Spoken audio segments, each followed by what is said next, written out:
মনে হলো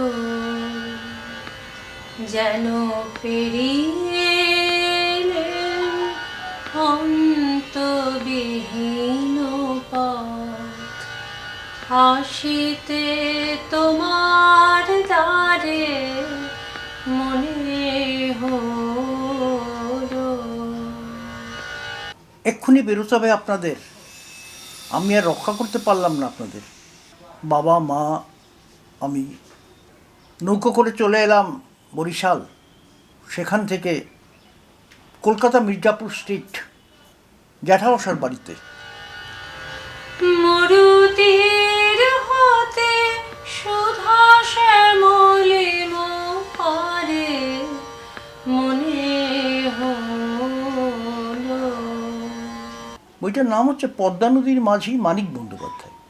এক রাতে বইটা শেষ করলাম এবং আমার মধ্যে একটা ভূমিকম্প হয়ে গেল। এই তো সাহিত্য। আমাদের গ্রাম নিয়ে আমাদের মানে আমরা যেভাবে পড়াশোনা করেছি এত কষ্ট করে এগুলো তুলে ধরেছেন, সত্যি কথা মনের দিক থেকে ওনাকে মানে এখন তো মানে ভগবান বলেই ওনাকে মনে হচ্ছে। সে বৃক্ষের তলায় অগুন্তি স্বপ্নের সমাবেশ, পথহারা ক্লান্ত পথিক যত জড়ো হয় অনায়াসে।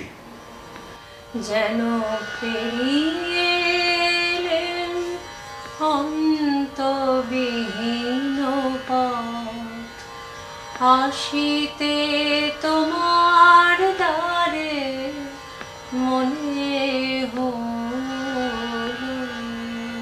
সংসারের অভাব অনটন থাকবে থাকুক, সাহিত্যের পথেই আমি চলব, সেই পথেই চলছি।